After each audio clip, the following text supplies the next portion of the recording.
Good evening, visitors. Welcome to the Australian War Memorial's last post ceremony. My name is Chris Weidenbar, and joining us today from the Australian Army is Warrant Officer Rebecca Piper. We are honoured to acknowledge Rear Admiral Louis C. Tripoli, Medical Corps, US Navy Command Surgeon, US Pacific Command, United States of America this evening. We also warmly welcome a delegation from the 3rd Class Royal Military College Duntroon who are in attendance this evening. We welcome the veterans who have served, those that are still serving, and the families that love and support them. We acknowledge the members of RSL and Services Clubs Association, RSL Victoria and RSL Queensland who are watching the broadcast of this ceremony across Australia.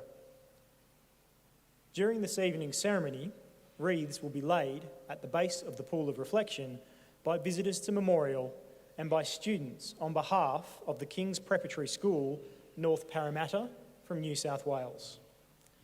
I now ask you all to please stand and join in singing the National Anthem.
Thank you. Students, you may be seated.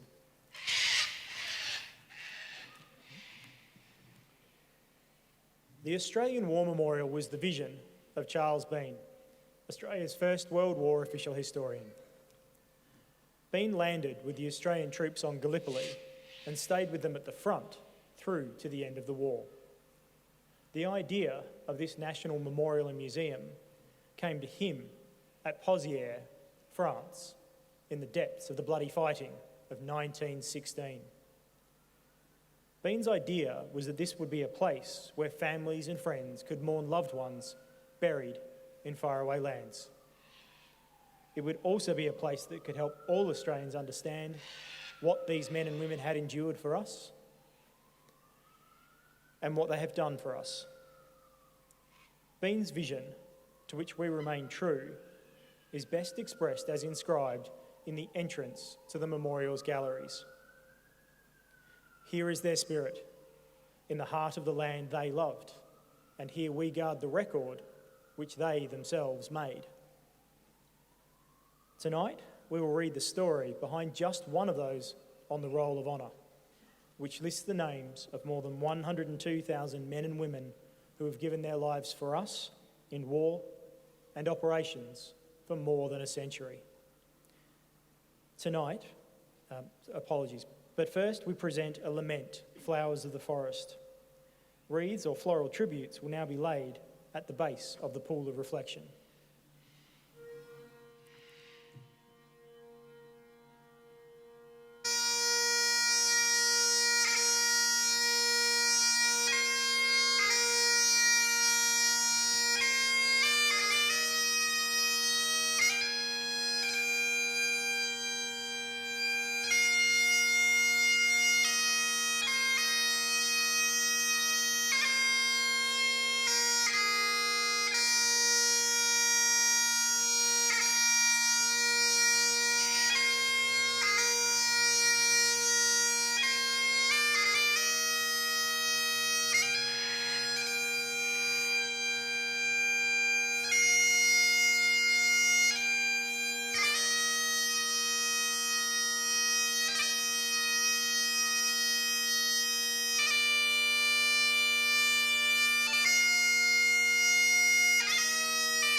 Today, we remember and pay tribute to Private Arthur Fish.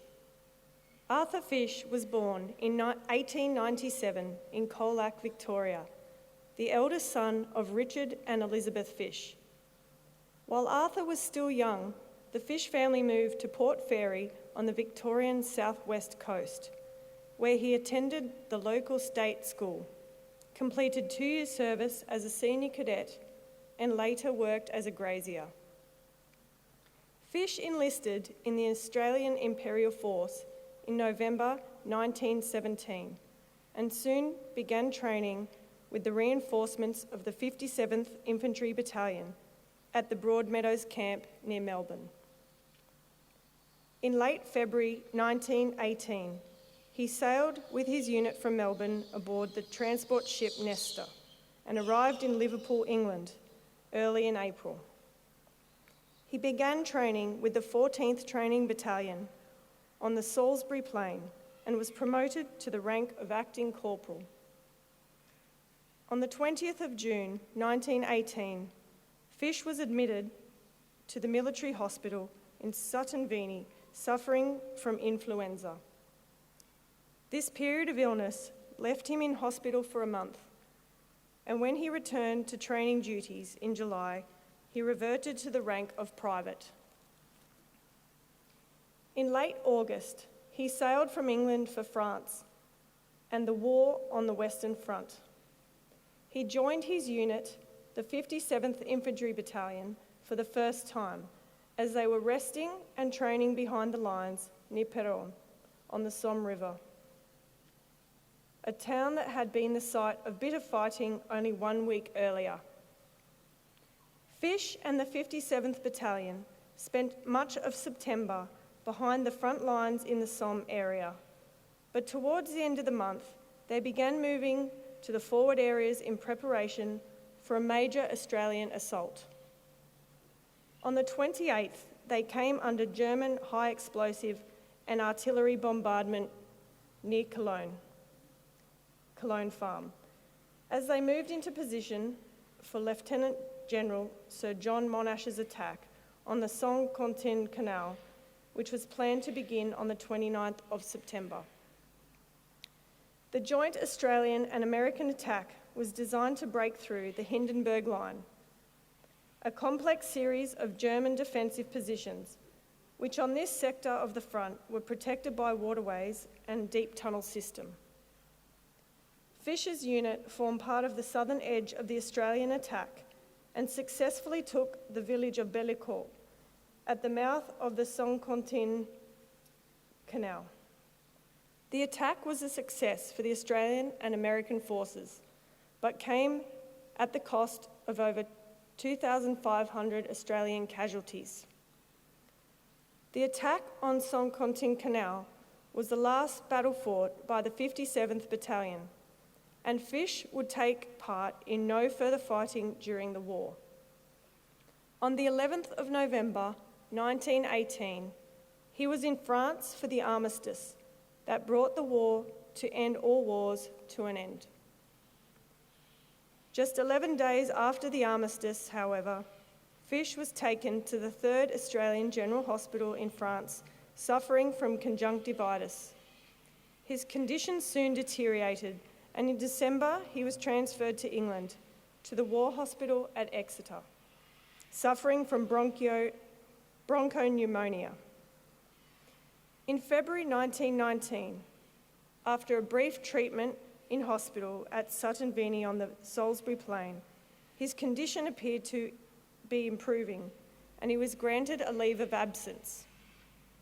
Less than a week later, however, he was again hospitalised, this time at the City of London Military Hospital at Clapton. In mid-March, he cabled his parents to tell them that he thought he was getting better, but his condition soon deteriorated, and he was sent to the 4th London General Hospital, reported to be dangerously ill, suffering the effects of influenza and meningitis. On the 23rd of March, he slipped into a coma, and on the 31st of March 1919, he died of his illnesses. He was 21 years old and died 5 months after the end of the First World War. He is buried in the Brookwood Military Cemetery in the United Kingdom, where over 1,600 casualties of the First World War now lie. Private Arthur Fisher's name is listed on the Roll of Honour to my right among the 62,000 Australians who died while serving in the First World War. A photograph of his headstone is displayed today beside the pool of reflection. This is but one of many stories of service and sacrifice told here at the Australian War Memorial. We now remember Private Arthur Fish, who gave his life for us, for our freedoms, and in the hope of a better world.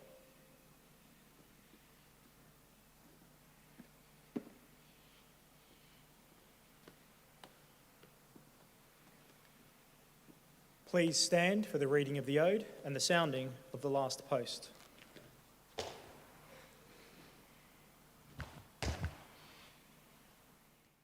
They shall grow not old, as we that are left grow old. Age shall not weary them, nor the years condemn. At the going down of the sun, and in the morning, we will remember them. We will remember them.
Lest we forget. Lest we forget.